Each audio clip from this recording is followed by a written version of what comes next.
In Ireland, the excavation has begun at a former mother and baby home in the west in County Galway. The site suspected of containing the remains of some 800 infants and young children. It was an amateur historian that first discovered evidence of all this back in 2014. Clémence Waller has more. Abused and discarded, but now hopefully soon at peace. This seemingly calm site, once host to the former Tuam mother and baby home, is the suspected gravesite of hundreds of children's remains. 11 years after the first horrifying discoveries, their bodies will finally be exhumed and identified, providing some relief for the victims and their families. They were sentient beings. They got no dignity in life, they got no dignity in death. So hopefully now when their voices are heard, because I think they've been crying for a long time, be found. The Tuam mother and baby home mass grave scandal was first uncovered in 2014, after local historian Catherine Corliss discovered that between 1925 and 1961, almost 800 children aged from a few weeks to 3 years old died in a home for unwed pregnant women and girls run by the Catholic Sisters of Bon Secours. Test excavations 2 years later found significant quantities of baby remains dumped in a septic tank at the location. The current project is a daunting task which will be undertaken by both Irish and international specialists, which should take 2 years to complete. The first objective is to recover all of the human remains from the site where they are manifestly inappropriately buried, and to rebury them with respect and dignity following a consultative process with families. And we will work to establish the causes and circumstances of death. The oppressive and misogynistic institutions represent a dark chapter in Ireland's history, which saw thousands of girls and women sent to these places against their will. It wasn't until 2021 that the Irish state issued an apology for its role in the shameful story, after years of pressure from the victims' families. For more, let's go to Dublin. Alison O'Reilly, senior news reporter for the Irish Examiner, and the maker of the documentary film The Missing Children. Thank you for speaking with us here on France 24. You're welcome. In that report, we heard a clip from a woman whose two brothers are believed to be in Tuam. Her name is Anna Corrigan. You spoke with her. Tell us about that.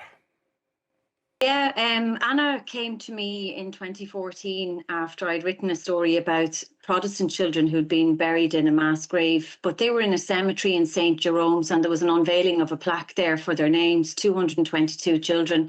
She contacted me in early 2014 to say that she was looking for her two missing brothers, and that they had been buried in a site at the former Tuam mother and baby home in Galway in the west of Ireland. She went on to say that she understood from the work of a local historian, Catherine Corliss, that there could be up to 800 children who had died in the home at the time. So I began to work on the story, and it took a long time to obviously check everything that Catherine and Anna Corrigan had brought to me, but the evidence was there that up to 800 children had died in the former mother and baby home that operated between 1925 and 1961, and that these children were buried in a disused sewage tank on the grounds of the former mother and baby home, as you quite rightly said, was used to house unmarried mothers at the time. And these horrible, awful religious-run buildings were dotted all over the country by the state and ran by the religious orders and housed women who were having children outside of wedlock. And at the time in Ireland, that would have been viewed as worse than murder. It was deeply shameful to be pregnant and not married. And it didn't matter if your pregnancy was the result of an assault or a rape. It was your fault and you had to deal with it. And there could be disappointment for some because they worry, the forensic archaeologists, whether they're going to be able to identify the remains. So a lot of these children are buried since 1925. And so that's a very difficult thing for forensics to work on. What makes this cemetery unique worldwide, I suppose, is that it is a burial site full of infants and young children and children who are premature as well. So their bones can almost be mistaken for tiny stones, and they can break very easily. So it is extremely tedious work, and it's going to be exceptionally complex for the forensic team. And there's a large amount of forensics who are specialised, who have come in from all over the world, including here in Ireland, to work on this very unique project, the first of its kind in Ireland. And the ground to the mother and baby home burial site was broken at 10:38 this morning. So the work has begun. But what we will find in the course of the 2 years, and they've said expected 2 years, depending on what they find, it just remains to be seen, because it is, as you quite rightly said, one of the most complex mass graves that you can work on and excavate because of the fragile remains and the tiny infants. But what we do know is that test excavations on this site in 2016 and 2017 did show a significant quantity of human remains discarded in a sewage tank in the grounds of the former mother and baby home that did date to this home. So there are remains there, but who they belong to, we don't know yet. The one thing we have been told is that forensics will be able to give ages of children, and they're going to try and individualize each skeleton and try and put the remains back together. But as you said, it's going to be extremely complex. Did I hear you say that she got in touch with you, this sister of two of the presumed deceased there, got in touch with you because you had been investigating a similar case, but at a Protestant home? Yeah, so the Bethany Homes in Dublin was also one of the homes that was investigated. A commission of inquiry was established after I broke this story in May 2014. There was a lot of pressure. These institutions were known. Survivors of the homes had been trying to get the government to react for years for the appalling conditions and treatment of the women and children in these homes. It was the first time we ever got the names of these children. So the Bethany home was based in Dublin near Harold's Cross, and 222 children that we know of died there. Now, they were in a cemetery in St. Jerome Cemetery close to the former home, and Professor Niall Meehan had uncovered their names with the late Bethany survivor, Derek Lister, who died. And they were unveiling those names when Catherine Corliss and Anna Corrigan were working on another mass grave in Tuam in Galway. And the commission of inquiry that was established off the back of my story in 2014 found that up to 9,000 children are buried in mass graves that we know of across the island of Ireland, because the commission only investigated 14 mother and baby homes and 4 county homes, but there were over 100 in Ireland. So we know that there are more than 1,000 children in Tipperary, in Rosscray, from the former mother and baby home, Sean Ross Abbey, people would know this story from the film Philomena, the Oscar-nominated film Philomena. There's also over 1,000 children in Bessborough in Cork, and more than 200 in Castle Pollard, and up to 6,000 in St. Patrick's mother and baby home in Dublin. But they're the only ones that we know of. But we now have names for those homes that I've just mentioned. So Tuam is just the tip of the iceberg, but the difference with Tuam is the children here were buried in a disused sewage tank. Alison O'Reilly, there's the question of why there was this war against women, you might say, and their children on the one hand, and there's also the question of why this culture of complicity, of silence about it all for so long. Ireland was a very different time at the time, and I'm not making excuses. I know my own grandmother spoke out against children that were locked up in the Magdalene homes, young girls. But that was very rare that somebody would speak out. Ireland had its own government, but unfortunately we had a Archbishop McQuaid, who ran this country and seemed to be held in very high regard all over Ireland, to be pregnant outside of marriage. And I'm not underestimating this. This was viewed to be worse than murder. You got a knock on the door and you were told to get your child out of the community if she was pregnant.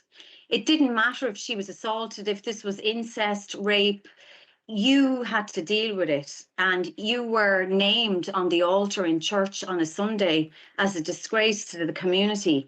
It was the way the country was ran, but you know, I think we've let the Irish government off way too much with this, and we blame the religious orders who were, you know, supposedly caring for these people, and it was, you know, a so-called response to a crisis of unmarried mothers.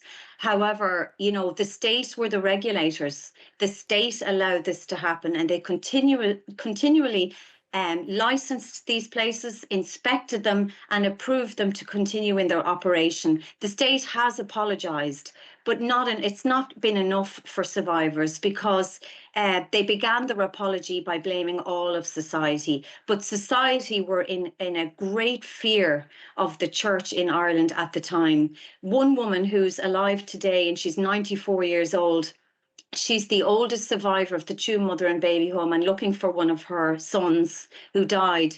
She said that the Irish police came to her home when she was pregnant. She was taken to the local police station, and she was questioned by a retired judge in front of these two male police officers.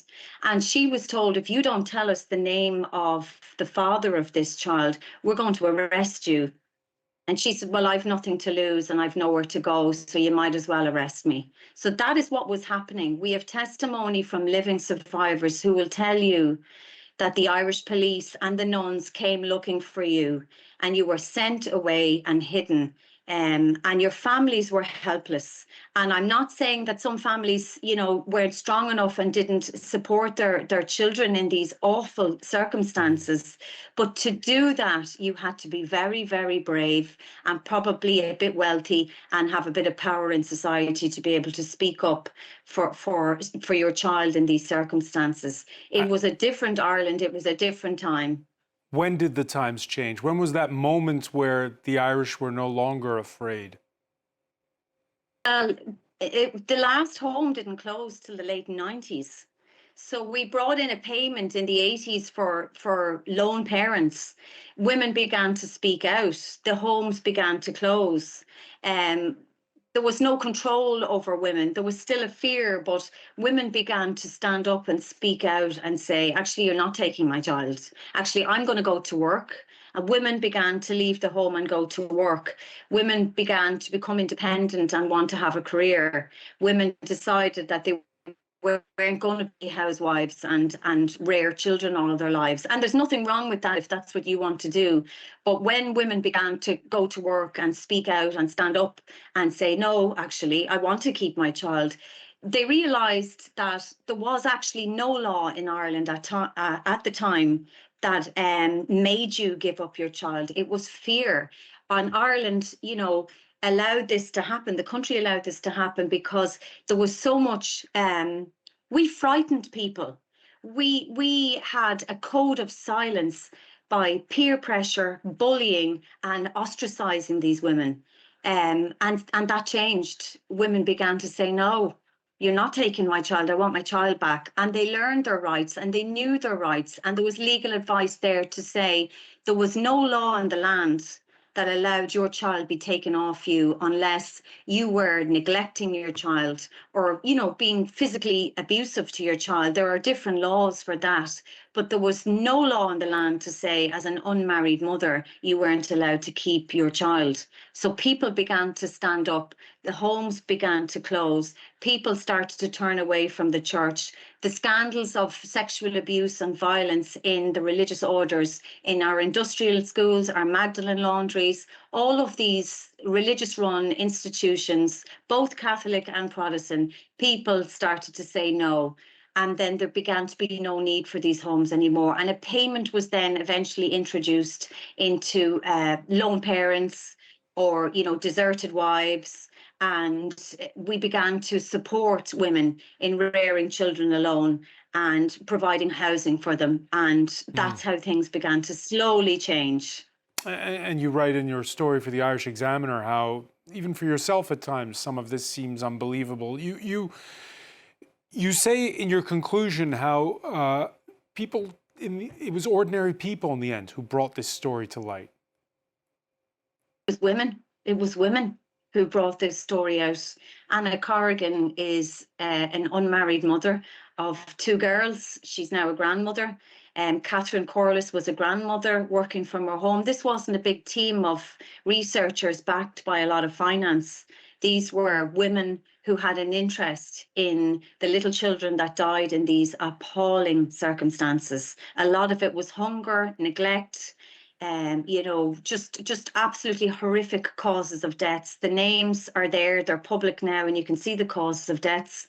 And Anna Corrigan was looking for her 2 brothers because she had been researching her family history when she learned that her mother had 2 secret babies that she never told her about. And they came to me with that story and we worked on it. And we exposed it. And in all of my career, and I've been a journalist for nearly 30 years, I have never seen a reaction to a story worldwide as I have with this. It's one that I'm very proud of because it was a very important story and a story that mattered.